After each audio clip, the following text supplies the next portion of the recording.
Hi, good evening, everyone. This is Timothy. We'll just give another few more minutes for people to come in. So thank you for coming on time, and we'll just give another about 5 minutes as people begin to stream in. Thank you.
Hi, everyone. Welcome to the webinar.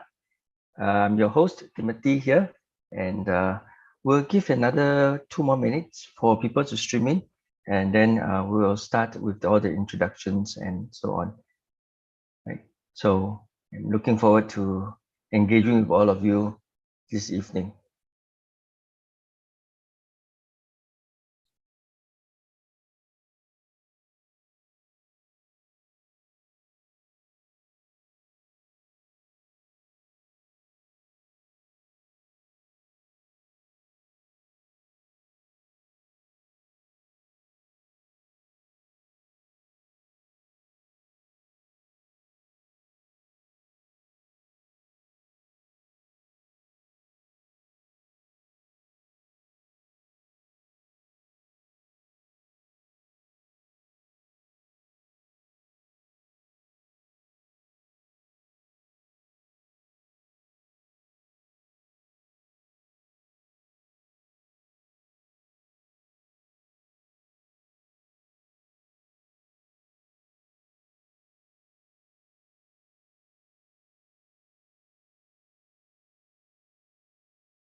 Hi, good evening, everyone. Welcome to What's on the Menu.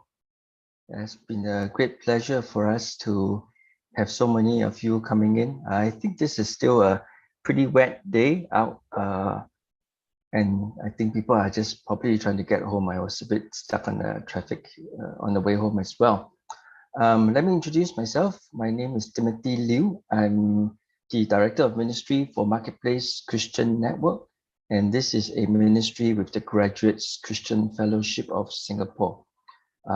It's been a great pleasure serving and in the Marketplace ministry for probably close to 20 years, and it's again ongoing and a large area of for us as the church and the body of Christ to embark on. Maybe I just introduced the two organizations that are part of this organizing this webinar. The first is can show the Biblical Graduate School of Theology, right? But maybe you want to share the slide on BGST.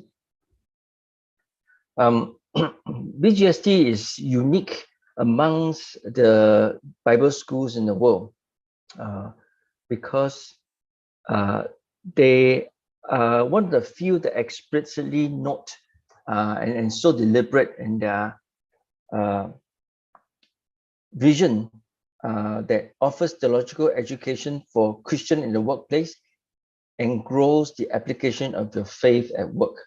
And we are so delighted to be partnering with them.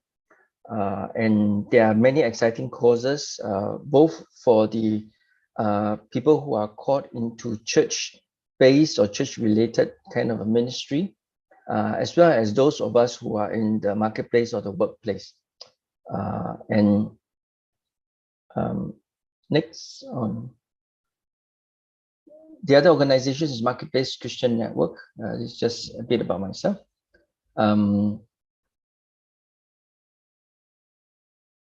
Yeah. I think there's a bit of error here. Okay. For the Marketplace Ministry, Marketplace Christian Network, our purpose is really for all Christians to see ourselves as full-time ministers of God and to adopt the workplace as their missions field. And that has been a ministry that have started under the Graduates Christian Fellowship for close to 20 years. And we have been trying to promote work and ministry at the workplace. Before we get into the discussion and the discussion proper, I'd like to just share a little bit about the purpose of having this Faith at Work series. And there are 4 sessions that we have. And one of the things we know that is in the spirit of both the ministries, that means BGST and MCN, we have planned this series in this year, 2022, for all of them, to explore in greater depth the manner in which we view how believers are called to the workplace. Now, we know that a general theology of work or theological understanding of work has been established for the past 30 years with pioneers like Professor Paul Stevens from Regent College, Robert Banks from Australia, Pete Hammond from IVCF USA, and so on. And today we actually have a plethora of books on vocational and calling, and yet we struggle to connect. And what does it really mean for me as a engineer, HR personnel, somebody who's working in F&B and so on in specific industry? How does then this theology of work and my vocation and calling really translate into the peculiarities or the culture of my industry? And what we are hoping is not to cover every industry, but to give us a flavor of how we can think about our industry, and to live out our calling in our industry more biblically, right?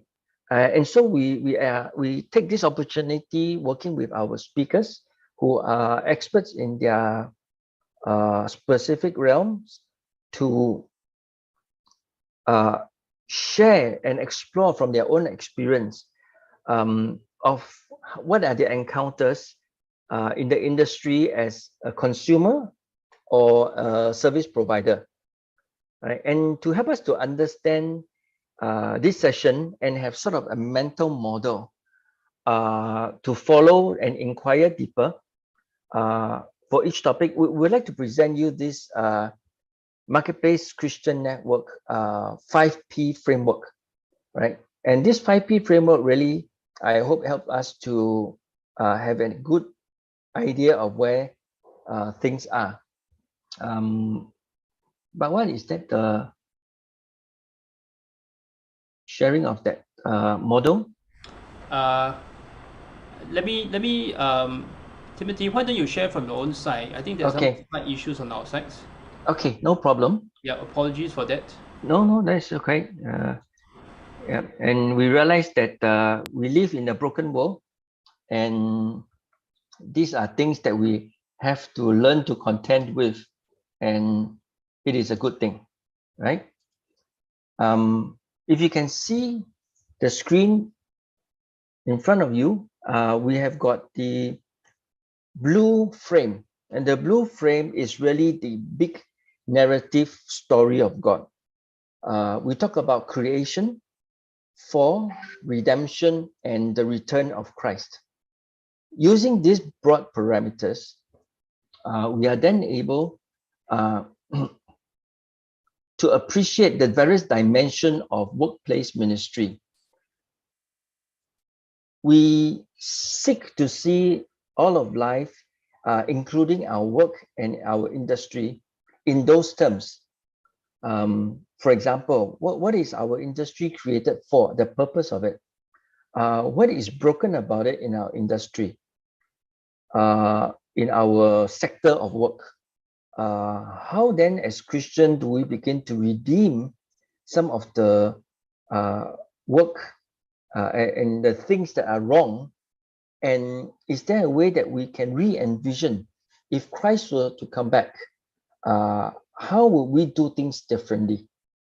And so, from a society perspective, we often then consider the triangle, where we look at the person, including the individual, people who are our colleagues, our clients, shareholders or stakeholders, and how we perhaps what is intended for each of this. How do we live those live out those issues and challenges? What are we called to? What are we challenged to do? And how do we better ourselves? And but that generally are many examples that spoken of. For example, in Salt and Light, the Salt and Light website, where they talk about individual stories, how they affect people, and so on, which is wonderful, right? However, we also need to look at products and services rendered, right? What is the purpose of this service to God, to people? What are some of the benefits and the ills of being created in this culture? How do we redeem or minimize the negative impact of those, and how do we better design our products and services?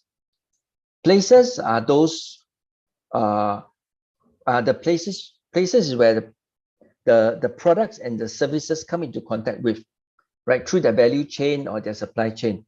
How does that affect communities which they pass through or touch? And again, we look at that. What is the intention? Is there, for example, what happens in say ethical or fair trade coffee, right?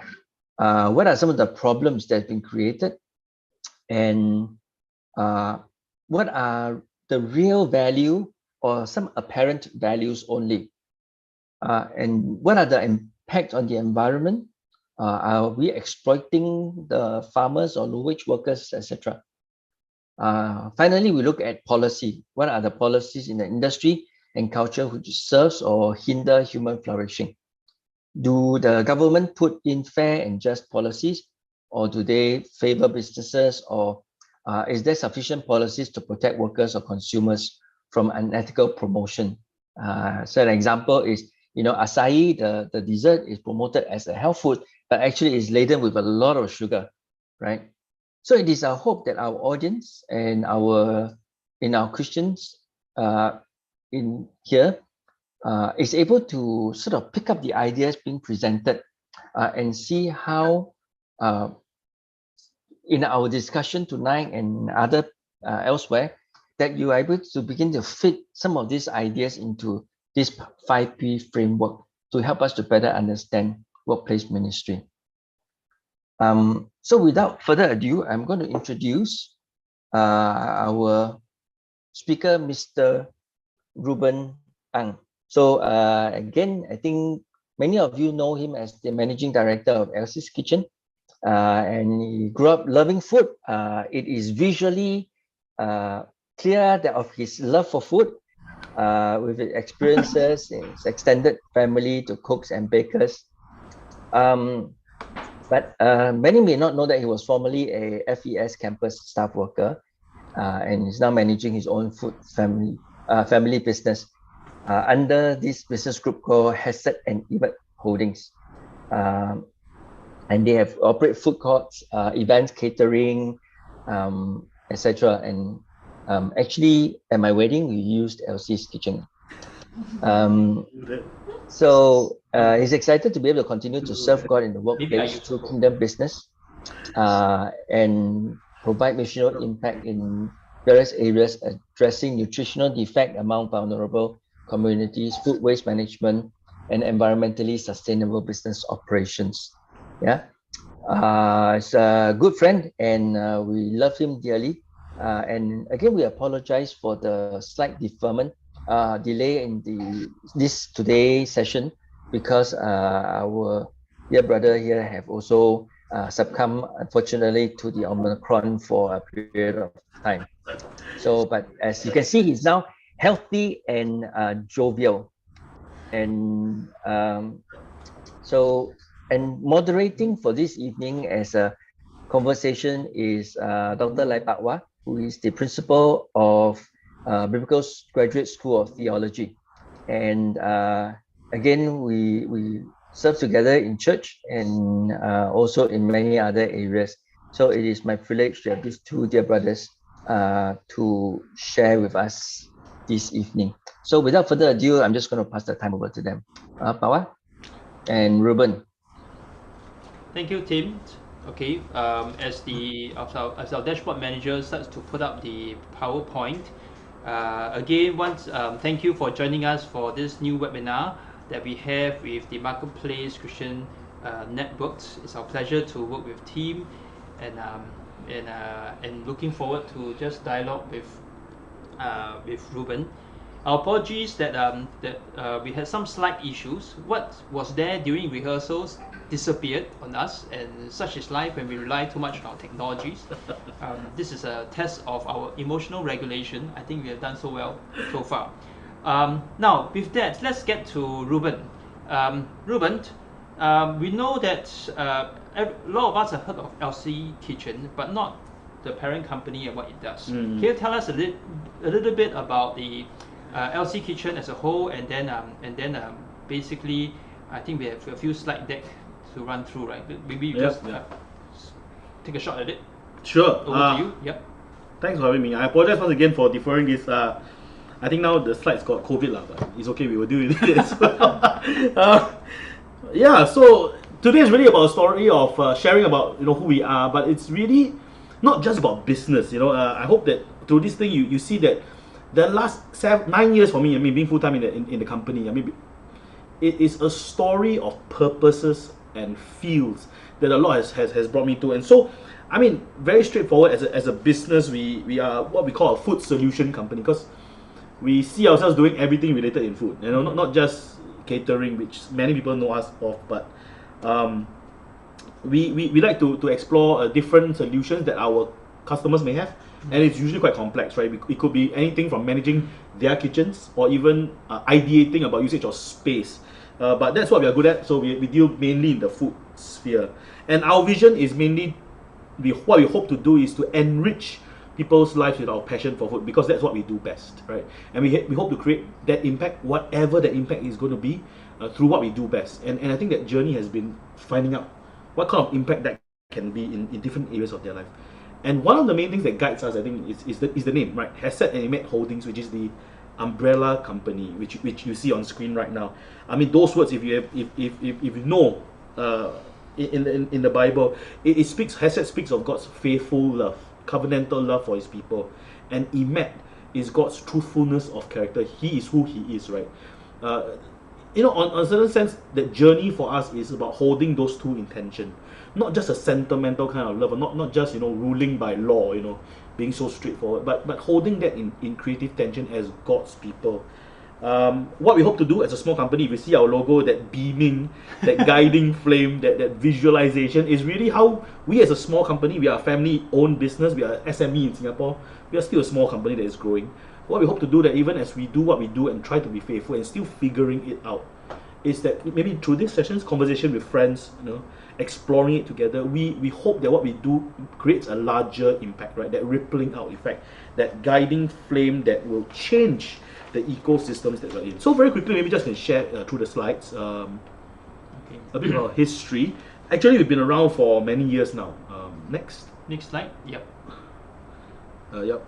So that's the name and the idea behind the name. And the next slide, you'll see about the idea of guiding flame. Okay. Next.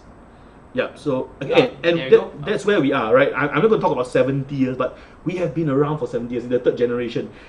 It's a big stress on me as a third generation. You're older than Singapore. The business is, right? And I'm only 35, right? But so I've been trying to make sense of that 70-year history and how to bring the company forward. But who we are today, it makes more sense if you look at the next two slides. Next one. This is who we are now, right? We have impact in different spaces, whether it's a catering space, you know us as Elsie's Kitchen, or a food court space as Flavors in IMH, things like that. We do event styling, but we also have social projects. We have a brand that is helps us to champion and focus on areas of impact in the community. I don't like to call it CSR, but I think that's the easiest way that people can understand it. But that really is where we do where our non-profit driving engagements happen at. And really, the next few slides to talk about our core business, and I'll go through this very quickly because some of you may not have heard of who we are, which is fine. Today we find out. I'm still finding out, right? And some of the things that we do, you will see in the next few slides, is buffet events, which sadly cannot take place now. We trust the Lord in the next few months. Hopefully things move on, you know, we have more opportunities to explore this again. And the next thing, right, weddings and solemnizations, they are not the way they used to be, right? I mean, now it's bentos, it's so sad, you know, you just take and go bye-bye, you know, you go back home. Last time, it was so beautiful, you can do things like that, live stations, you know, amazing experiences. Thematic setups, you see this in the next slide, yeah? It could be wedding anniversaries, birthday parties, 80th anniversary celebrations, church anniversaries. We do nice setups, so we miss that lah. So we hope to be able to do that again. A lot less of this now. And the next thing that we do is also banqueting. So we do set up kitchens outside. So you see, it's all different solutions and very different formats of having food, right? The next one you see is what we are actually doing more of today. I would say 99% of our business today is selling bentos, and you know, it's a bit sad lah, because bentos is bentos. I mean, you open the box, it never looks good, right? There's only so much you can decorate in the box, right? and the food is like already maybe 2 hours old and soggy, but sadly in this pandemic situation, this is what keeps us alive. You know what really keeps us alive now, and you see the next slide, is actually contingency meal supply. That's where we actually, up to last year, we actually supply NCID every day for 2 years now. So that has kept us going. You know, it's still challenging, but you know, things are changing up. Yeah, the last one, I mean, straightforward food court management. So if you want to find us, you can find us at IMH. We are running the food court there as well. Yeah. Okay. Now, thanks for sharing with us about your company. Now, let's enlarge this to talk about the F&B industry that you come from. What is it like? The thing about food in Singapore, I mean, we all call ourselves food lovers. I think Singapore is a food-loving nation. We quarrel over chicken curry, right? like even nasi lemak, whether it's Singaporean or Malaysian, we quarrel where did everything come from, which is the better store. I think what is clear for me, I think what is clear about Singapore food trend and the way we consume food is this, right? If you see the next slide, Singaporeans usually only ask one question or two questions, right? Is it cheap? Is it good? Is it food king good, right? Where's the best deal? How does it look? Before now we have to contend with social media. Things are not even tasted first; they are seen first, and it is not appealing. Sometimes it's appealing, not appealing. I don't know lah. But one of my favorite food is actually Hainanese curry rice, and it doesn't look very appealing, right? But that's the food trend now. People don't really ask very deep questions. Yeah. Or they look at stars, right? Yeah. 3.4 stars. No, I'm going to avoid that restaurant. It's sometimes reduced to these reviews and simple questions. Yeah. So F&B operators actually in Singapore, I would say, I'm quite confident of this, are very desperate. I think COVID has brought that out, right? We operate on very thin margins. We compete, and to survive, it's challenging. I think the last few months have even brought that out because of increasing oil prices, so increasing cost of food, raw materials. Manpower has been constrained because the borders are closed, and we rely mainly on foreign labor to work this sector. So the reality is, consumers see this very surface part. What is brought before you, right? But I hope that we can be invited to consider deeper. In the next slide, you see that actually, as we interact with the foodscape, right, as consumers, as proprietors, as chefs, as food lovers, we function within an ecosystem of relationships. Whether it's supplies, whether it's labor, whether it's policy, like some of the things that Brother Tim spoke about what is involved in bringing that plate before you. I think these are some considerations we must think deeper about, beyond what is cheap, what is good, how many stars. And I hope that after we consider, as we go through tonight, right, that we are afforded that space to think a bit deeper. And that last 8 years for me has been that, right? You see the next slide, some of the examples, and I throw through, back one? Yeah. Throw through kind of the areas of examples of the ecosystem that I interact with, right? In my past 8 to 9 years in this industry full time, I am involved. Some of my friendly competitors are here from the Catering Association. We are competitors, but we are very friendly competitors. We are all friends. Some of them told me that they're coming tonight to listen and to share. And I live my faith forward. I mean, they know who I am. I'm sharing this in open. How we function as competitors, right? How do we collaborate? How do we function? Not so much competing, tooth and nail, but how do we collaborate, right? For the good of the economy, for the good of the industry, for the good of the ecosystem. That platform of functioning in that trade association affords us that space. It's not always easy because everybody has different ideas of what that can be, but we are involved in that whether we like it or not, right? It could involve, for me at least as a proprietor, in policy discussions. You see me there having the opportunity to speak to government, you know who that is, right? Ministers, right? To explore policies before they come out, right? And those are not always popular. Not always popular with consumers, not always popular with even proprietors, because they could involve increased cost. But a lot of times it is for public good, right? And so we are involved in that space, whether we like it or not, whether we vote with our dollar, whether we participate in conversations. This is where we operate, right? And the foodscape is that complex. It's that deep.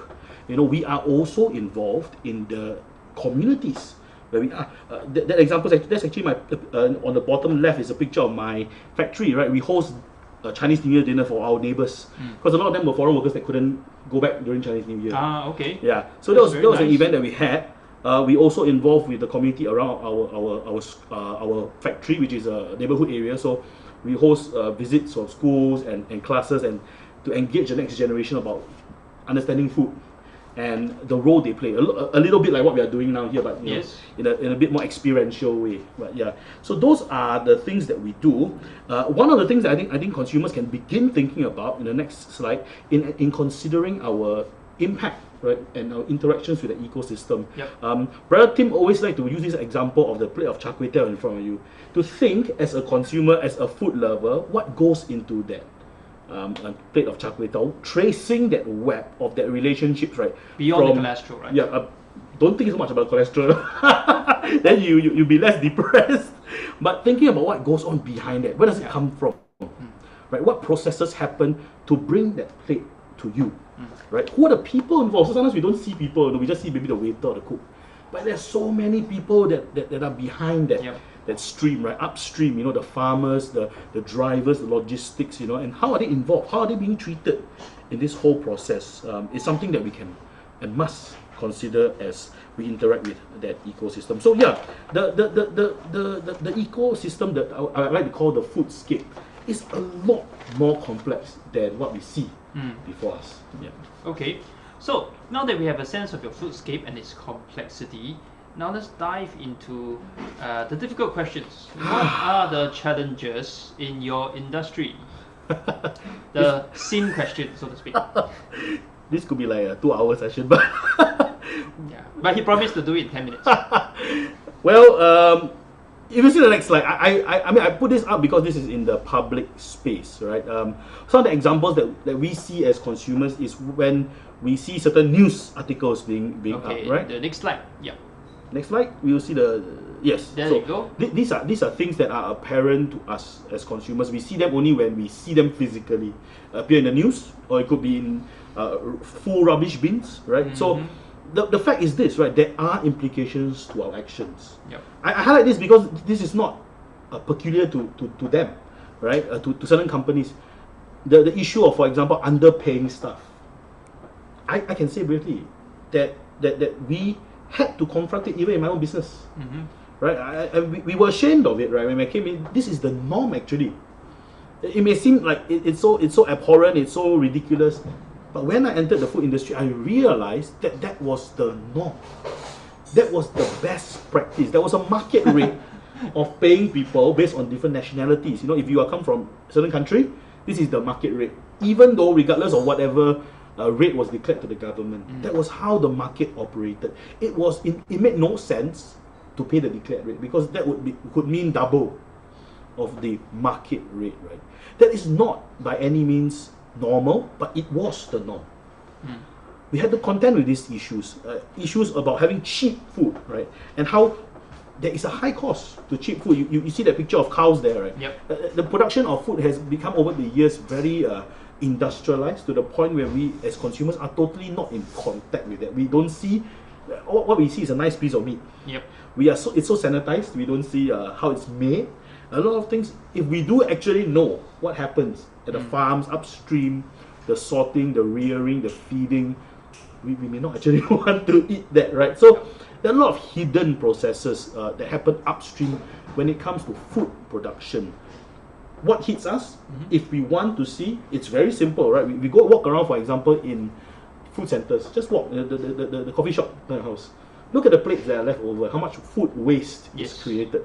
Don't need look so far. Open your fridge. We have to do that as a business to make sure there's no expired things in our fridge, right? But I think if you go to your homes, you realize that your fridge full of expired food. Yep. Yeah. I think that statistic is 1/3 of what you buy is thrown away. Yes. If you really think about it, right? If you look at the plates that are lying around your hawker centers, your coffee shops, even the cucumber, the coriander that you don't eat, the half-drank soup. Some people don't finish their drinks. You know, you order too much chicken rice, you don't finish all the rice. Those are waste, right? And those waste have certain impact, right? Those are resources that are consumed but not consumed, right? It was used up. It could have been gone to other users, right? I think COVID has brought the next example even more apparent to the forefront. I think the waste from convenience. I mean, COVID is kind of a bit of a special situation, right? We for food safety reasons, for public health reasons, we try not to have mass servings of food, so we pre-pack everything, right? But what kind of packaging are we using? What happens to the packaging? Just think back about the last 12, 18 months, right? How many times have we tapao Yes. because cannot dine in? Or every time you grab, right? Oh yeah, just ordering food deliveries. How do they come, right? What happens to those ways? I mean, to a certain sense, we may feel that it's inevitable, but I think if we think hard enough, there are better options, right? And that's something that we have to think about. So one of the things I hope to do, next slide you see is maybe next slide. Yep. to explore. Is that all? Is that all? Nope. Is to create kingdom. Next slide. That's fine. Maybe the next slide. Yeah, there you is go. to create kingdom impact through what we do. So maybe Okay. So you sort of answered before I asked the question. That's very smart of you. it's a natural flow, I guess. It's a natural flow. Okay, so the natural flow is basically, so how do you deal with the challenges? How do you work out your faith in the midst of this? Because basically what you have said are basically impossible difficulty to work with, and I think that's the nature of sin, right? In this side of the world, what we are challenged with is that things will never be perfect. But how do you work within that imperfection so that you can deliver at least a glimpse of that perfection to be seen? So over to you. I guess what you see in this picture here was what I took home with me from my time in the Lausanne Global Workplace Forum, right? And that journey has been this, right? The journey has been a continuous figuring out of, and I still haven't figured out. It's like you're making things as you go and just trying to be faithful as things become apparent to you, right? How do we create kingdom impact in every sphere? How do we create kingdom impact in food?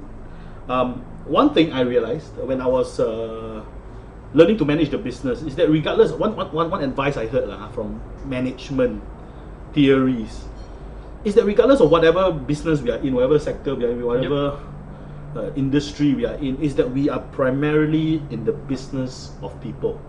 If you are a manager, you are a supervisor, you are a business owner, you are primarily in the business of people. You can be selling food, you can be, I don't know, doing IT, right? IT or teaching, or you are primarily in the business of people because you meet and interact and impact lives wherever you go. And this is where my family is, right? It is the people that I meet every day at the workplace, and we deal with that. So primarily, I think that one of the most important spheres of impact, I mean, there are so many other areas that I can talk about, but I begin because this is the most apparent, is that we are dealing with fellow image bearers. And I don't know, because a lot of them are a lot older than me. They have lived a lot fuller and richer lives than me. Yes. And as I interact with them, They eat more salt than you. I hope not lah. That's not good for your kidney. But yeah, they live a lot fuller experiences, and along with that comes a lot more complex lives. And so I don't know, right? I'm not married, right? I have not had children, but they come with family challenges. They come with their full lives and all the challenges that it brings. The inspiration I have is to look back at God, right? And look back at what Christ himself does. If you look at the next slide, Christ is the one that restores that image of God in people holistically, so I don't know how to help them, but I see what Christ does. He opens eyes. He restores physically. He restores them spiritually. He casts out evil spirits. He gives them a new spirit. He gives them new life. He restores them holistically, right? That's what Christ has come to do.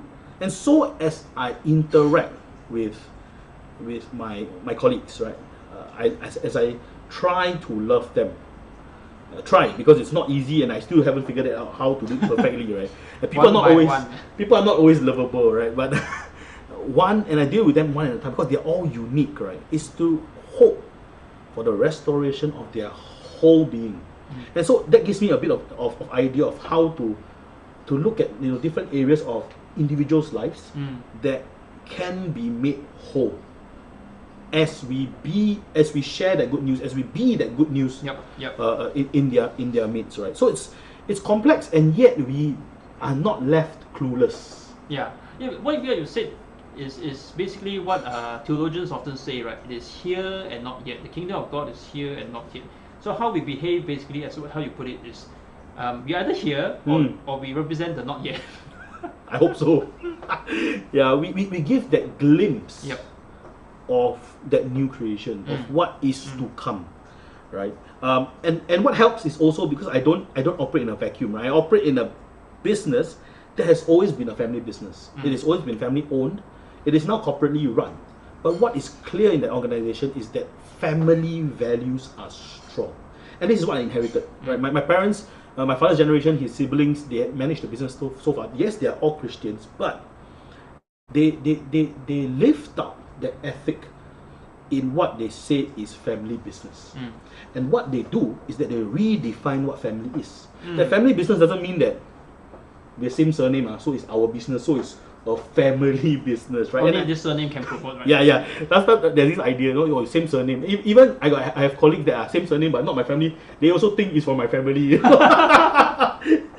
But we dispel that, because I share with the staff, every new staff, everybody I interview, that if you come here, if you join us, you are joining a family, right? And that means that I care for you as family, because what happens to you outside of work will affect you.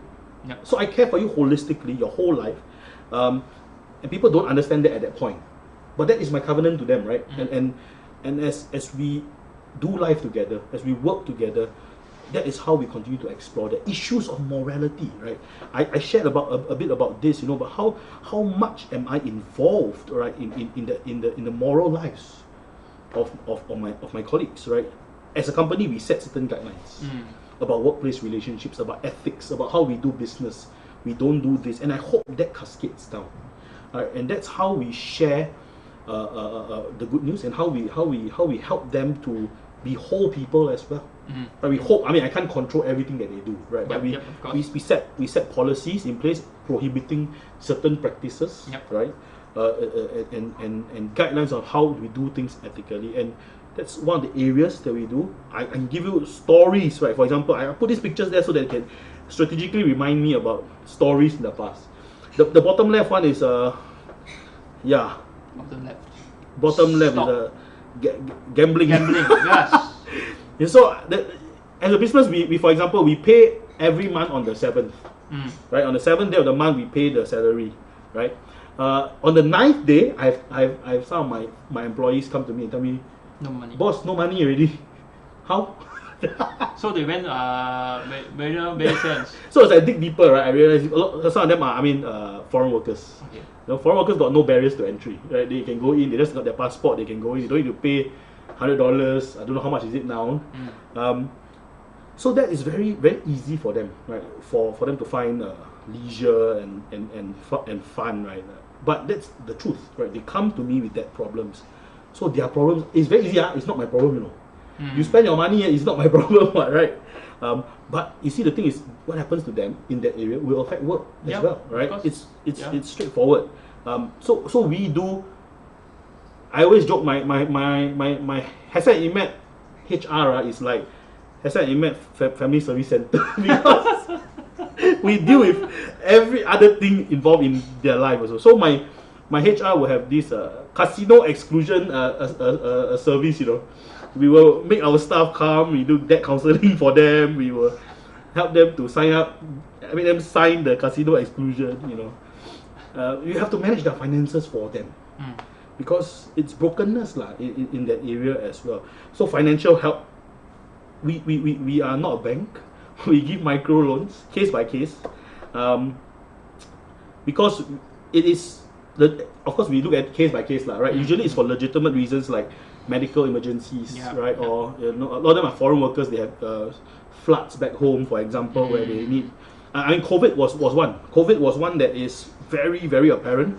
Some of my staff from Myanmar, they needed money to buy what's this called, respirators.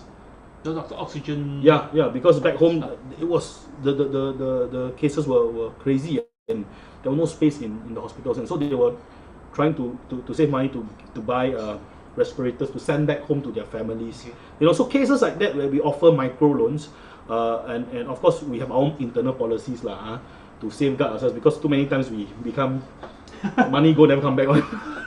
But you know, we try our best to help them in through tough times. I've colleagues who, you know, medical emergencies, you know, the children come out with deformities at birth, you know, and they need to go through emergency medical procedures. So looking at their financial well-being is one, right? Okay. One of the areas. Other areas like physical well-being, massage and gym. I don't use the gym, but other people use the gym. I do other forms of exercise. Yes. Trust me. Yep. But Very vigorous one. Yeah. I mean, yeah. So looking at the physical well-being of the staff is also one. So physical well-being, financial well-being, their moral well-being. You know, looking at their social well-being, how they are being treated, how their esteem is. So you look at that picture in the bottom left. It reminds me of how we structure pay, regardless of nationality. We actually pay the same for the job, which wasn't a norm when I came in. Like I said, like different country got different market rate one, you know, and obviously the Singaporean get paid more, you know, then the foreign worker get paid less, even for the same job. Yep. So it makes no sense if you think of it from a market point of view, but it makes sense from our point of view, because that's what we believe lah, and how we see other fellow image bearers, and I think it proves to be good, right? Because everybody's happy, Yes. right? But at the same time, morale is high. the morale is high. I have to manage up, because it doesn't mean just giving away free money. Yep. It means that we also expect a very high level of output, right? Yep. That the performance at work must be extremely good. Yeah. So that's how I try to do that. The last slide, I think it's last one about workplace relationships is about spending time it takes more time. You know, honestly, dealing with individuals individually in HR doesn't always make sense, because it's very inefficient.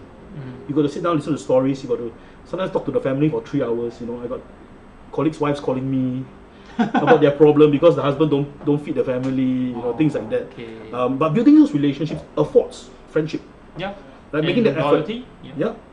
And those connections give me the opportunity to share why we do what we do, and share faith, Yep. and share life. So I mean, those are the experiences that I had. You know, the one on the right, we don't always get the people that are the most intact. We always get people. Sometimes we get. I mean, in F&B industry, we always get people with challenges as they come, drug abuse, you know, brokenness. But as they come to us, we hope that through our time together, they are made whole, right? In whatever way possible. So we have cancer support groups, we have drug support groups, Vibadi. Thankfully, it didn't begin my time. My father used to be a prison counselor, so some of the older generation ex-offenders are still around. So that's why we have a bit of a buddy system also. We used to have one. There's some tacker. Yeah, something because like that. sometimes I don't know the problem one, and to me it's like there's no problem, you know. But they will know. They will They know can that see it. they can know. They know when their colleagues are taking drugs, and I'm oblivious, right? But to them it's like something is wrong, boss. You know. So it takes a thief to catch a thief, so to speak, like. They know the They signs. do the signs. They know the signs, Okay. right? Well- And that has worked out. I mean, that has worked out. And usually that's usually on the surface, lah. There are always a lot of other deeper issues, and that's where we spend time through the relationship that we have with them to help them through those difficulties. Usually it's triggered by family brokenness or financial challenges. Then they turn to vices.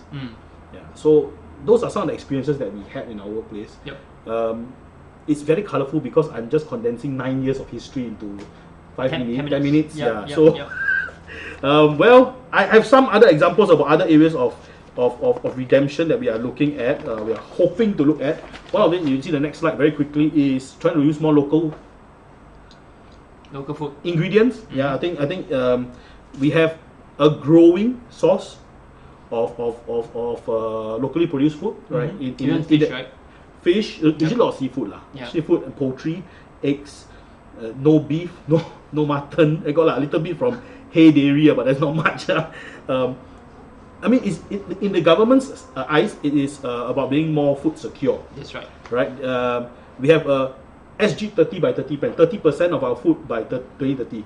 Right now, we are only producing, Singapore is only supplying 10% of our own needs, right? So that's a food security way. But from our point of view, we are doing it to reduce the carbon footprint of our food chain. Okay. But usually that translates into a higher cost, right? Yep. So what we explore is alternative sourcing, like you see in the next slide, right? Seafood Yep. from Singapore compared to other options that are overseas.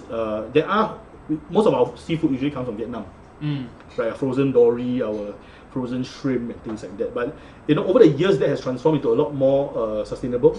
I would say 40 years ago, it was really bad. You go to the Mekong River, you cannot tahan one lah. It's like Singapore River last time, like that, Okay. But over the years, as more people understand the needs and they globalize, they have also cleaned up their act. So it's a lot better now. But there are accredited sustainable sources there that we work with. We import our own fish now, Yep. so that we can better control of that. We work with local farms like Kubara. One of my church mates runs that, so it also helps, right? And also offering meat alternatives. Yep. Shout out Burger King's new plant-based Whopper is really very good. I just had Is it. that so? Really, I cannot tell the difference. One other way we do that is also to not just use other kinds of food, but to creatively use food waste, food that would have gone to waste, right? So we use a lot of stale breads. If you see in our menus, there used to be a lot of puddings, bread puddings, which usually comes from bread ends, Okay. right? So those are things that usually we throw away. So we audit our waste, right? Things that we throw away in the past, we can actually use that to create into new dishes. Okay. But what do you know? That's not the acar that you had. Yes. Does it look familiar? I see. That actually contains vegetable peels and fruit peels. Yep. So some of the watermelon rinds, Yep. we actually use that to pickle them for your acar as well. So you had it Very and nice. you didn't realize, right? No, we didn't realize it. The peanut coating was Yeah, did a good job. that creates a smoothness where to cover up some of the lack in texture lah. But yeah, those are some of the creative ways we try to reduce the waste, food waste in our production. Very quickly, some other things that we do, which you can also do at home: conduct food waste audits, portion control, know how much you need. And we do that collaboratively with our customers as well. So post events in the past, we used to take pictures. Now with bento is a bit hard. Yep. But in the past, when buffets, we always collect back. Yep. Every buffet, we will record down the waste. We will take picture and document. It helps us to know which items, which dishes are not popular, which one, like for example, cups. Usually people take less, then we will adjust accordingly. Yep. We realize that different customer groups also have different patterns. So if it's army camp, you need a certain quantity. Okay. If it's primary school, you need a different quantity. So I see. over the years, we've learned that Okay. through the documentation, and that has been helpful. I think families can do this at home as well. How much food you buy after you consume, how much is left, then next time don't buy so much, or what can you do with it. A lot of the leftover rice can be used to fry rice, or vegetables can be used to make soup, things like that. The next one, waste from convenience. Over the years, I think COVID has accelerated the transformation for us also. A lot more of our packaging is more and more sustainable. Like the bowls that you just had, Yep. and the cutlery, you Just just use. use.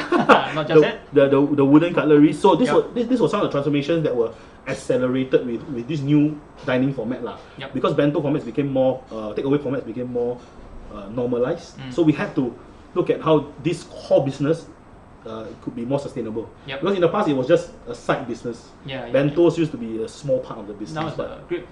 now Now it's it's the whole business, right? the whole business for us. In the near future, we hope to see in the next slide what we want to improve on is our waste management. So sorting of that waste, so that food waste, which constitutes the largest proportion of unrecyclable waste. So all the waste in Singapore is incinerated, then buried, Yep. right, in the landfills. So what happens to food waste, which is wet waste, when you throw into the incinerator, it actually takes more energy than it creates. Yep. So that's not good, right? And we want to reclaim more energy from the waste by combusting combustible waste. But food waste can be diverted and should be diverted into digesters. You see this in the next slide. Some of the solutions that we are hoping to explore. We have tried this. We've tried some of the BGST conferences before. Yes, sorting the waste. Yes. Unfortunately, Singaporeans still haven't really got the hang of sorting their food. Yeah. Sorting their really waste. do recycling properly. Yeah. Right? And so once the waste is contaminated, it gets hard to That's recycle. So we hope to educate our consumers like yourselves. But things are improving. Yeah. Yeah. we are very, very hopeful. We are very hopeful. We trust that. I mean, this is the way to go, lah. I think you can do this at home as well. Yep. Right. Yep. Sorting your waste at home so that you know what can be recycled. Yeah. What you can do composting. Yeah. Yeah, you can do composting. You could get rid of it through the liquid waste system, which is your sewage system, through the sinks and all that. Once it becomes a liquid, you can actually pour it that way. So and that system actually has an established water reclamation program already called New Water. So that's already amazing, right? Yep. So yeah, that's where the waste goes to. The last one I want to share is our new plan for 2022. By this year, we are looking at. I mean, it's also triggered by the increasing electrical utility prices. I think everybody experienced that. It's going to only get crazier with things happening around the world, right? Yep. Is that we are exploring solar power generation for our factory. So we are blessed with a large metal roof. Yes. And by this year, we will be supplementing half our supplies by solar power. Oh, that'll be quite a lot. Yeah. I was amazed at how much it could produce. I thought it was like, okay, it's big, but it's not that big, you know. And just then light up the house. solar power not very popular but in the last, I would say, 10 years, solar technology has really advanced a lot. So it makes a lot more economic sense now. Also, it's more sustainably possible. The yield is better, and so by 2022, by this year, we will be able to supplement half of our consumption with the solar panels from our factory roof. That's quite significant. Yeah, it's a really amazing, a big savings. Yeah. So, well, I think basically Ruben has given us quite a lot of a big survey, a big buffet of what's happening in the foodscape, particularly with what's happening in your company. I think I particularly appreciate now what you talk about. We are in the business of people. How he manages all his employees. It's almost like village, right? Yeah. And you function like a kind of village head, trying to look into all sorts of issues and so on, and sort of gives you a sense of I think you can empathize better with Moses' job right now. Yeah. So if I do ask you, just very briefly, now what are your aspirations? Okay, what are your Christian aspirations given what you've done, all the good work you have done with people, all the infrastructural plans that you've put in place? In 3 years' time, what do you really aspire for? What do you hope to see? The thing is this, right? I think COVID kind of really put paid to a lot of plans that many people have. I think redemptive enterprises used to be something quite aspirational. It's something that you would do when everything else was doing fine. So I would say moving forward in the new normal, right, it is still an unknown. I really don't know, right? And I'm telling you, I'm really struggling. As a business, we are losing money every day. F&B businesses are struggling because of the restrictions. I think catering companies are even worse hit because of the social restrictions, right? No mass gatherings, no conferences and celebrations and things like that. But what I hope, I think it's clear, is that we will not give up on doing good. I think it is God's people are blessed to have a God who is faithful in every season. So I don't know, right? And I have friends who are here with me, joining me in this conversation, figuring out. But I hope that what we are doing now in exploring what bearing good news can be in this industry can be the norm. Okay. In the new norm. Right?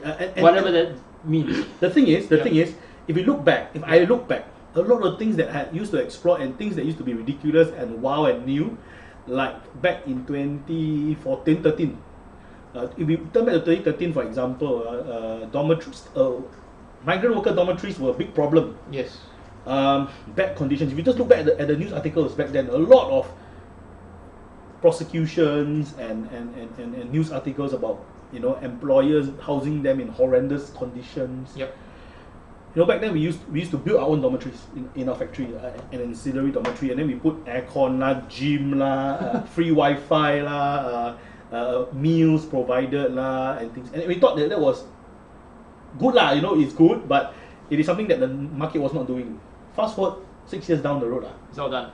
It is now by law mandated. Yes.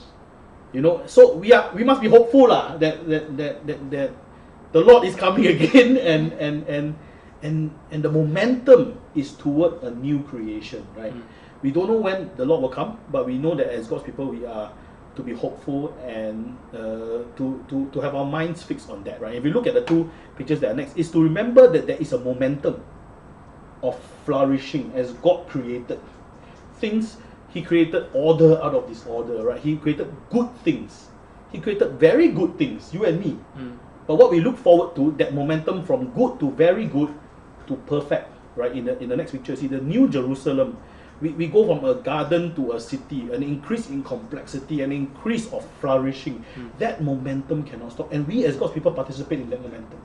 We may not know what that looks like, right? We don't know what tomorrow holds, what business in the new normal, what being a redemptive enterprise in the new normal. But we know that we journey in the midst of that momentum of the kingdom come. And we pray that we are faithful in that. That's my inspiration. Fantastic. I think this is I'm just thinking aloud. These are news that these are reflections that's important for us to bear in mind, because especially over the last few weeks, right, we hear a lot of gloom and doom with the Ukrainian war. We wonder where the world is heading. We wonder, of course, we flip through the Psalms. We seem to be caught in those situations where the psalmist is lamenting where is God in all these. But I think looking to the past to see what God's faithfulness have done to the little things that we want to sacrifice and put forward to Him, He did make it blossom. So likewise, I think what you say, I think God will honor, because at the end of the day, He is the God who is the Lord of all nations. It's not just the God of the little things in life. And so if we aspire to transform the F&B business, as to what you said, we should be hopeful that God will lead us through. It will be difficult. I think we shouldn't kid ourselves that's the case. But I think He will make things different. I think He will transform things. Now that you have heard Ruben, in terms of the industries, what he has done in terms of the food and beer industries, I now pass the time to back to Tim Liu, and he's going to take up the discussion forward. So over to you, Tim. Hey, hi. Okay. We have a three-way conversation, and whatever comes to mind. I've got a question in the Q&A from Kelvin. He says, have you encountered issues on corruption, and how do you handle it? Okay.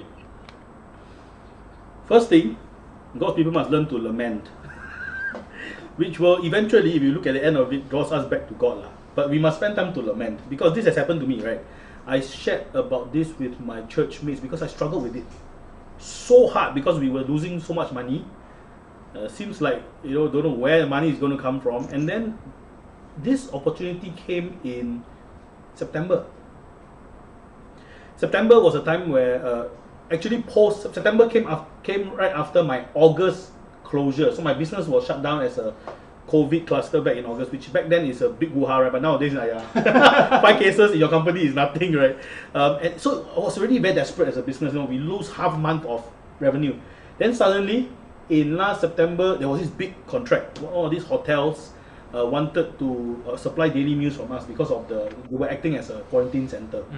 Huge business, I tell you, it was such a big project, and we were so happy, we were all excited about, tendering for this meeting. And it seemed like it advanced to a certain stage. We were actually dealing with a middleman who himself couldn't cope with the volume, which we understood because not everybody can do it alone. So we wanted to find a partner. But as we dug deeper, things got a bit fishy because didn't want us to meet the principal directly, Then we started to dig deeper, and we realized that seems like everybody in between, including the chef including the purchaser wants a cut of the business, because you will know, because the budget from a certain amount, right? By the time you reach us, right, how come half price only? So we get clues like that something is going on. We choose you, but this is the budget you got to work with. You know what I mean? Like you pay this money, but then at the same time you must pay a lot of other people. So is that one of the reasons why the food in quarantine centers always tastes very bad? I don't want to speculate But that was a fact. I mean, Wow, that that's was quite severe. yes. So it smelled fishy, right? We probed with more questions, and we told them that we were not comfortable if it was like, we asked them to clarify how come the budget was like that, but by the time you ask us to cook, it's only this amount, And after we asked those questions, they didn't come back. They found another partner. So it was clear to us that was obviously something fishy going on. I mean, idealistic, it is easy to say that obviously you don't do it, right? Don't participate in something that you know is shady. The reality on the ground is going to be very, very hard.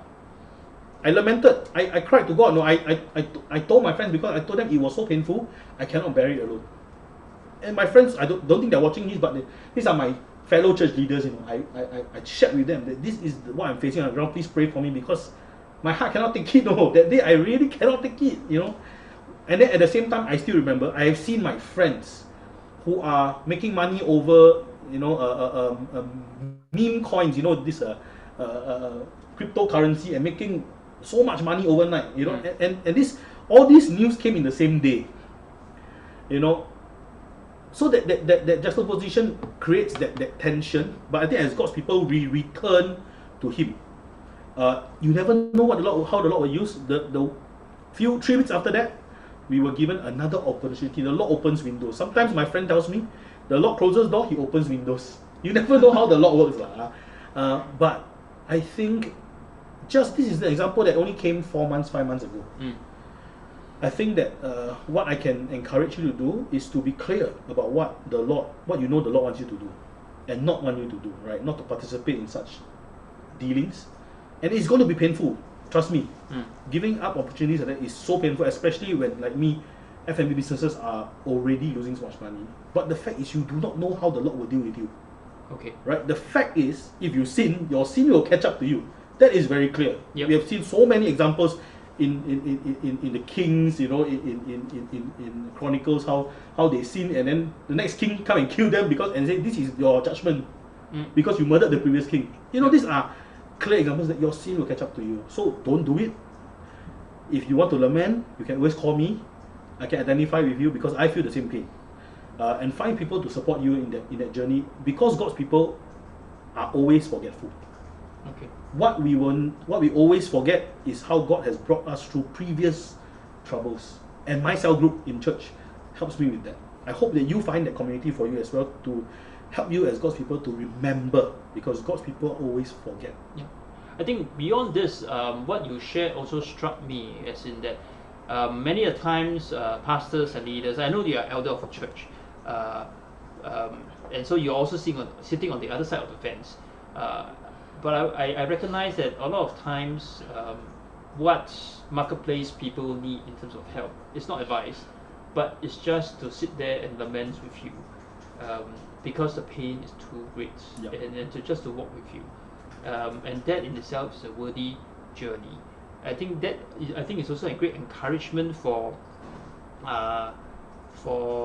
what you call that. That's a great encouragement for pastors and elders who are not so familiar with the marketplace. The fact that we can be present is already good enough. I think that's a key thing. Now the questions are coming in now. How do you handle corruption is one question that's been addressed. Another thing, would Mr. Ang please tell us more about friendship evangelism? How does it work in your business? So you make, not as a boss lah, as a normal human being, you make opportunities to share in people's lives. It's intention, right, to spend time. And it's not like you're premised upon a motive of, so that I can somehow convert you, or something like that. It doesn't happen like that, right? But it begins with spending time and getting involved in people's lives as much as they're comfortable, of course lah. And a lot of that, for example, for me, happens over car rides home, right? I offer them a ride home, or I offer them a ride somewhere, or sometimes over time we build a closer relationship, spending time with them over meals and things like that. There are opportunities I had where I went on holiday with my colleagues. Oh, okay. Yeah. Of all places, they decided to go to Genting, and I don't gamble, so I had a lot of time. Bowling, is it? No. Sitting at Coffee Bean at Genting to share life. Okay. And an opportunity to with those who are not gambling. Yes. And those gambling cannot gamble whole day. They tired, then they come out and drink coffee. Then I talk to them. Okay, so you take the latte and so on. Yeah, but I'm always there drinking coffee, and those conversations I think were very precious. Yeah. I can testify, and I can tell you. I mean, my staff know that a lot of times those conversations will revolve around very normal things like family, like financial challenges, and in those situations is where you speak truth and God's truth to them, and they know why I say what I say, where it comes from, right? My grounding, and those conversations lead to everywhere lah, to about their own faith journey, right? Their own misconceptions and past interactions with Christianity, and that gives me opportunities to share and to clarify, to teach, to make friends, right? It's as simple as that, and I think it begins with affording time, and making an effort to be involved in people's lives. It is, I don't know, I'm a people person, so it's not tiring for me. In fact, it gives me energy, but I understand it's not always easy for everybody, but make an effort. I think beyond work, that you are in the business of people, and people are complex, and what happens to them outside of work will impact their work anyway. So it is better to steer them towards the light. Yeah, I think I appreciate that in the sense that we always talk about is there a formula to it, but essentially there's no formula. In all relationships, you do have to invest the time and not see it as an investment because you will get something out of it, but because you care for the person. And this extends not only to colleagues, I think. I mean, my wife and I have been hosting young adults. You cannot host young adults thinking because you want to produce deacons out of them. They're quite mercenary. You invest life in them because you believe it's the right thing to do. You believe this is something you would have wanted another adult to do with you if you are a young adult. And because you love them. Because you love them, right? So and of course, if something good happens out of there, it is a good thing. If not, it's worthwhile. So it doesn't only happens when you are non-Christian, but it continues in the whole journey of discipleship, right? And so much so that when there's a great crisis, then they will come. They know who to come to. Non-Christians will come to you. Christians will go to those that they know love them. There's another question here. Was in the F&B, how do you practice fairness to your foreign workers or foreign staff, right? Annual leave, OT payment, whether double payment on rest days, MCs and so on, where it is common to sort of ignore some of these benefits. It's probably probing your HR policy handbook.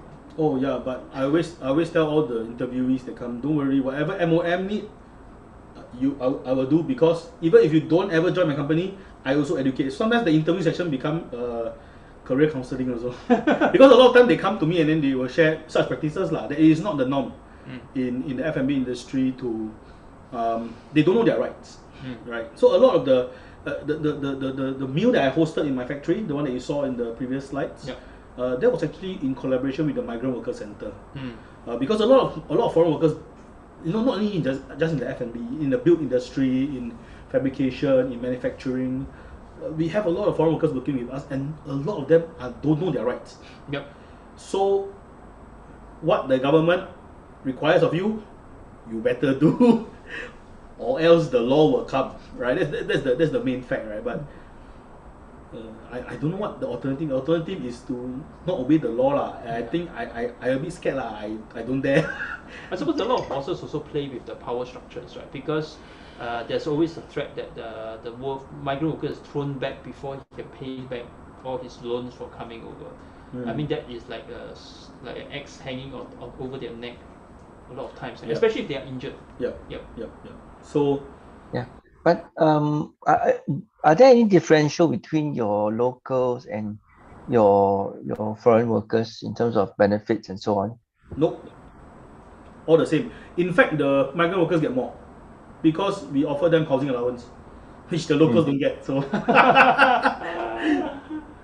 okay, everything else is the same or even more.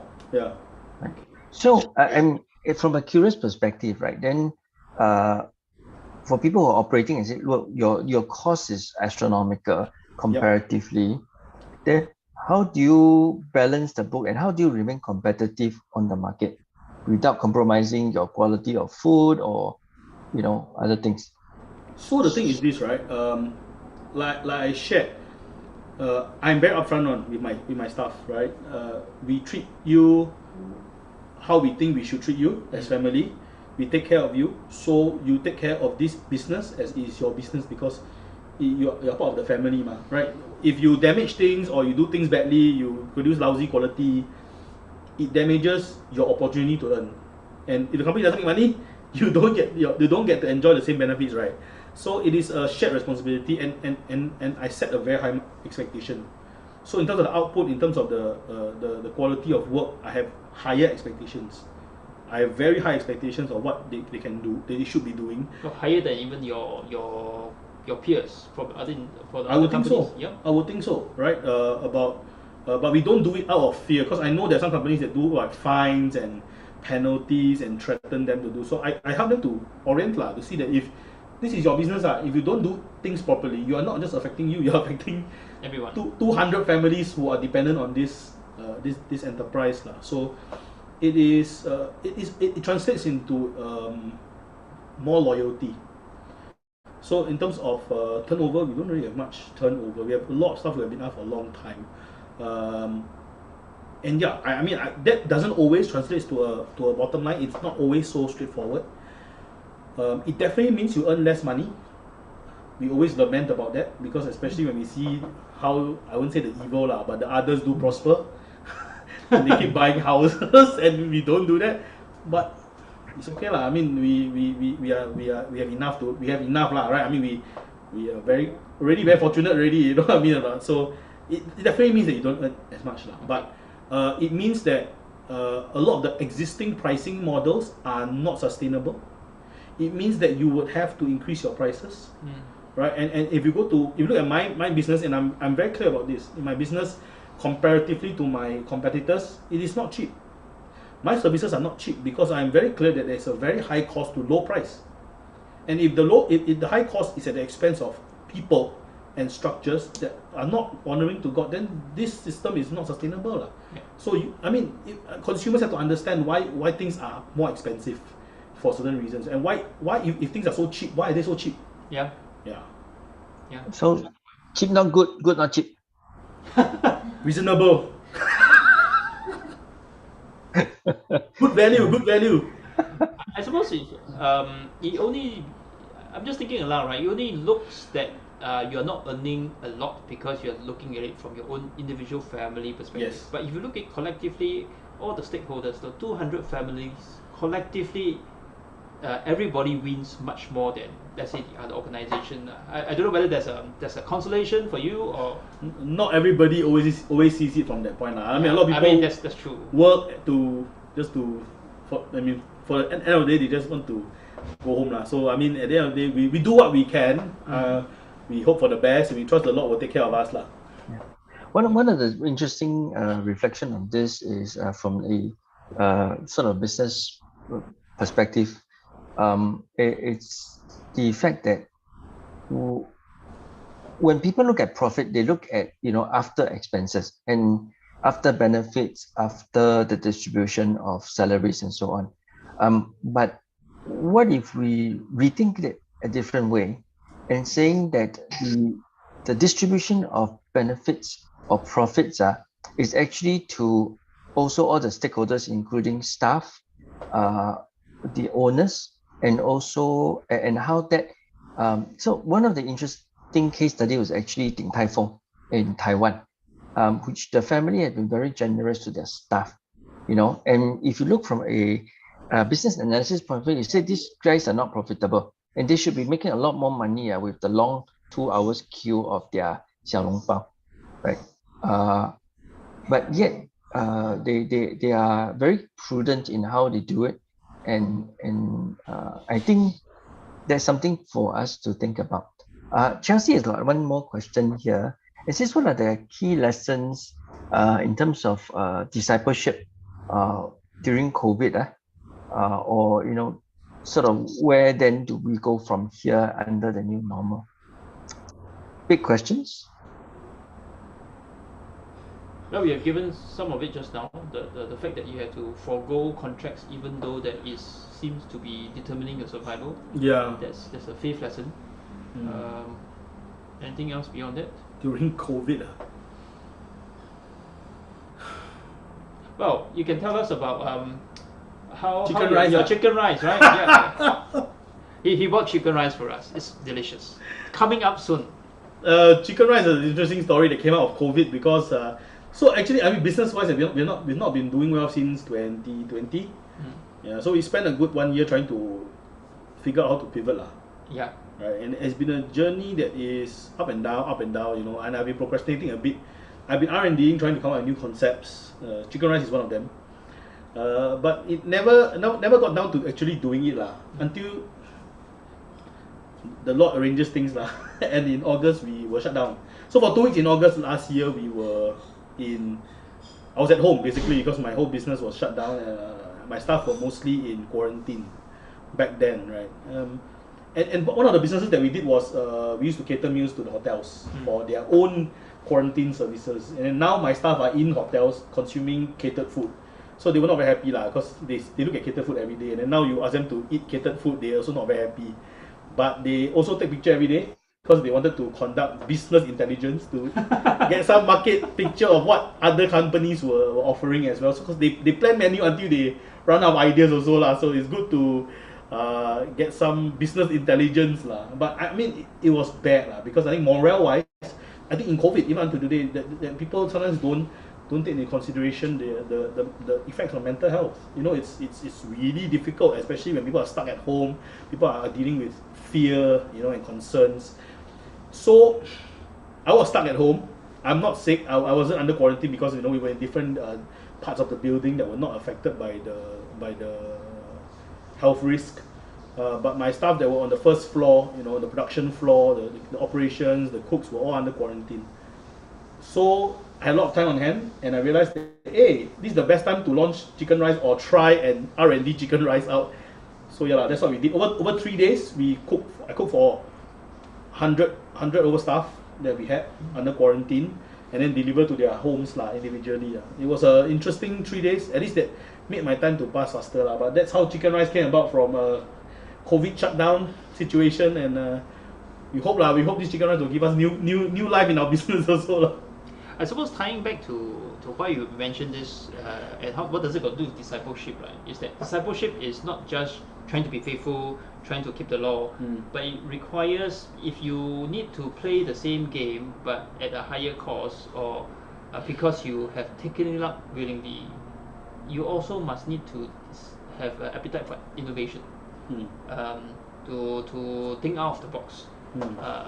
I think that's the challenge that we always have.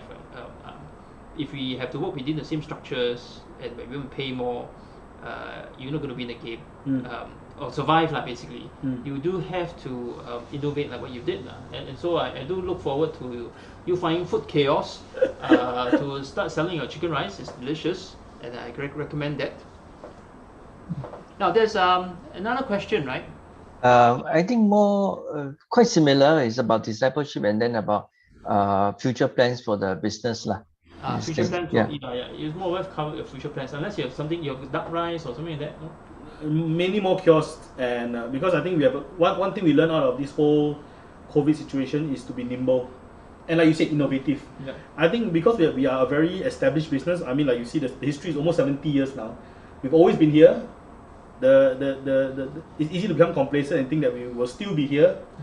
But if the last 2 years is anything to read, nothing is a sure game lah. I asked my father, you know, hey, SARS how do we deal with this crisis? My father said, SARS only 3 weeks. We are now approaching our 3rd year, so in this pandemic. So nothing is for sure, you know. So I guess you have to be nimble, you have to be innovative, you have to be, I think, attentive also.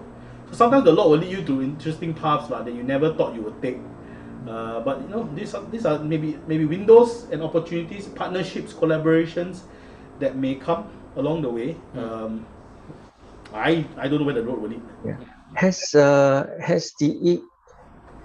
the narrative of the food industry changed through COVID? I mean, before that, you know, a lot of the catering really to high-end weddings and events, you know, and it was always going for the sort of the the posh, the nice, the luxurious, and somehow it seems that COVID has forced us down towards the more basic sustenance kind of a food lah. And how do we, when we talk about food culture, really a lot has got to do with high-end, Michelin star kind of a thing. Would you like to comment a little bit about culture within the F&B industry and how that might have changed?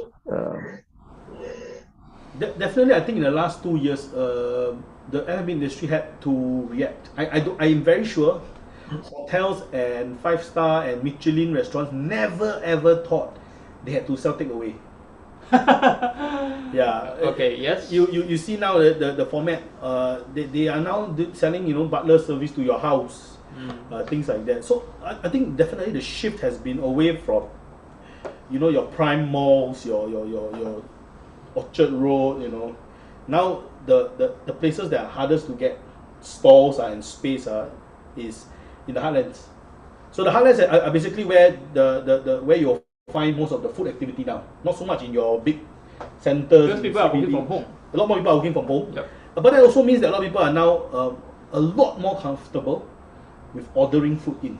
Right? So that's something that we also have to take note of, because that also affects the way you consume, right? And the kind of waste you will create, the habits that you will cultivate, how you order, what you eat. You eat what before you eat. You see first. You don't go to you don't interact so much with the food space. In the restaurant. Sometimes you get the seafood. You see live seafood. You get to smell. You get to now everything is online. You click. So sometimes things you see are very deceiving. So take note of what you see also. Sometimes people think food porn is a very normal thing. Wow, we like to follow a lot of these nice food things, and then sometimes we eat more with our eyes, and it can cause us to also shift our food trends. It's a lot easier to consume when it's just a click. Doesn't really take a lot from you, and then you tend to be very fickle. You don't go very deep into understanding your food. You got so many more options available now that people are used to delivery format. So I think definitely that has also changed. Learn cooking lah. I think it's a big opportunity for a lot of people to learn how to cook, understand the food that you're cooking, get more in touch, manage the waste. You can, and I tell you, once you start cooking, you realize that your dollar is stretched a lot more. You can do a lot more things. You can use different parts of the same chicken to do many things. You can do like 5 dishes instead of 3 dishes. I always want to start a food waste recipe blog. Okay, we have about 2 minutes left on the clock. Maybe one last question from Tim C. Do you think it is challenging for F&B staff who are Christian to find ideal workplace, as most having to do work on Sundays or Friday nights to prevent them from attending community life in churches and so on, right? Yeah. And how can F&B companies change this environment in that sense? I tell you maybe how the church can change. Yeah, the church was never historically on Sundays also. I mean, the church in different countries on different days. Yeah. There's also a case where in the first century house churches, where many of them are not aristocrats, they are kind of slaves. You may not have the opportunity to really have a proper Sabbath. Yeah. So what is clear is Sabbath, right? It's also rest and that rhythm.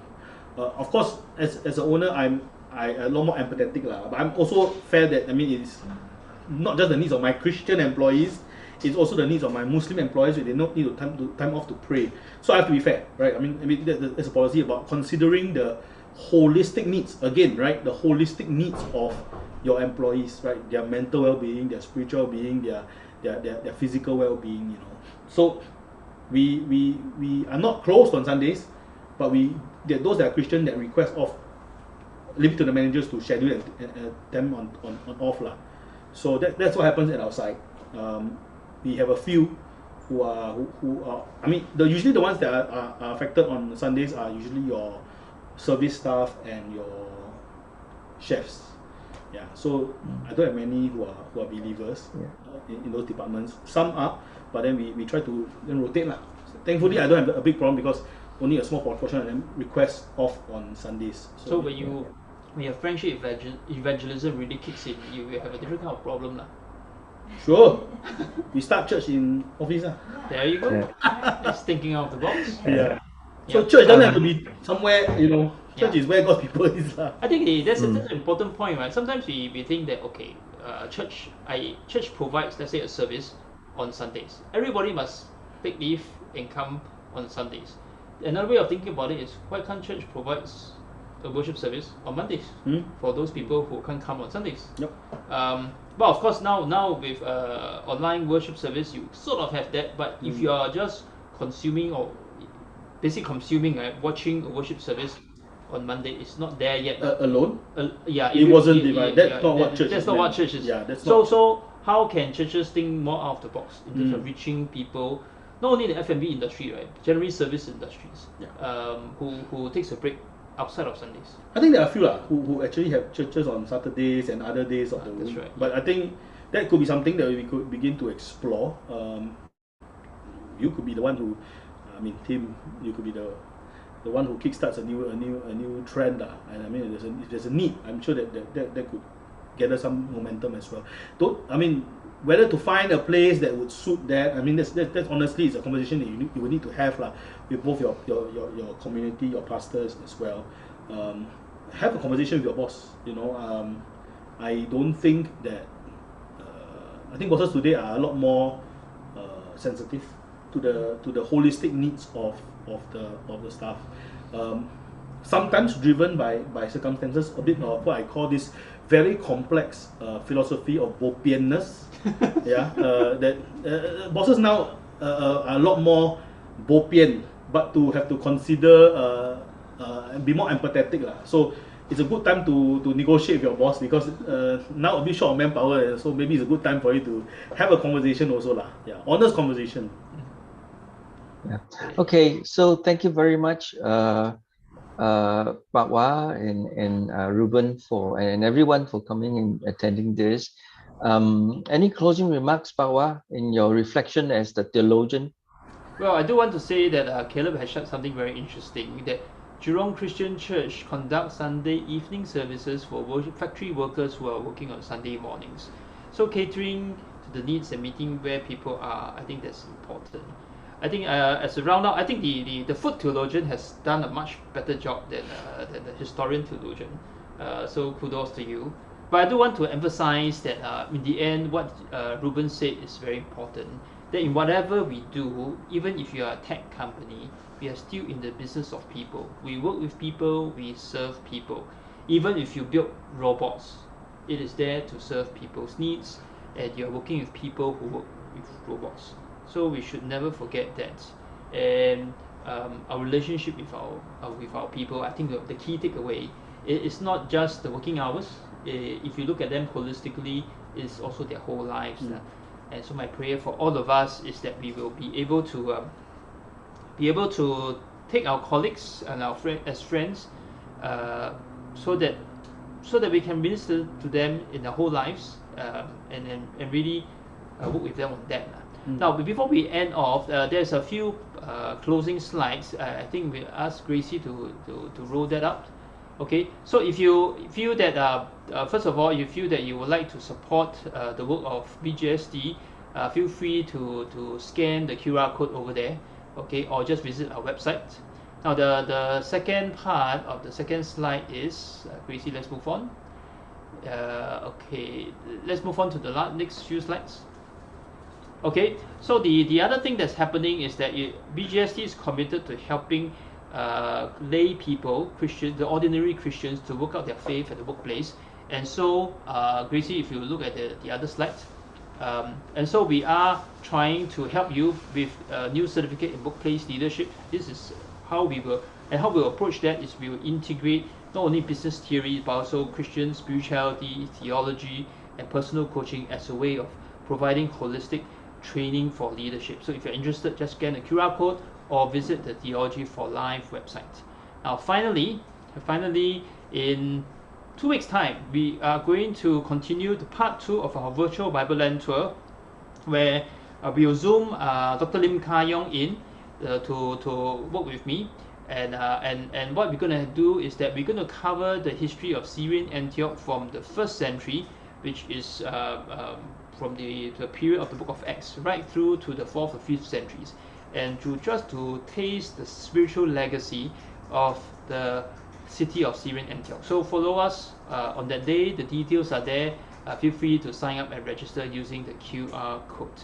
So with that, thank you very much, and thank you, Tim, for hosting, for explaining the 5 Ps, and especially when you have to do that when we got disrupted in our slides. I remember you for your ingenuity in doing this. And thank you most of all to Ruben for sharing with us your food theology. I appreciate it very much. Thank you, and good evening to all of you. Okay, thank you everyone. Thank Bye. you. Bye. God bless. God bless.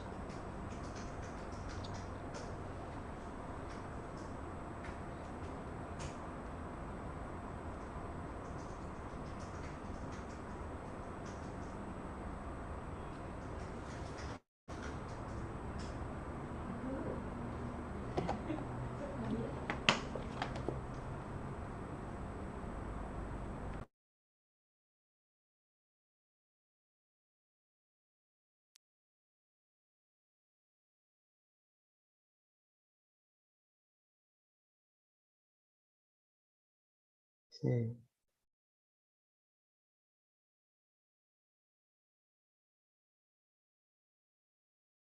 Chrissy, can you bring Michael and Lending in?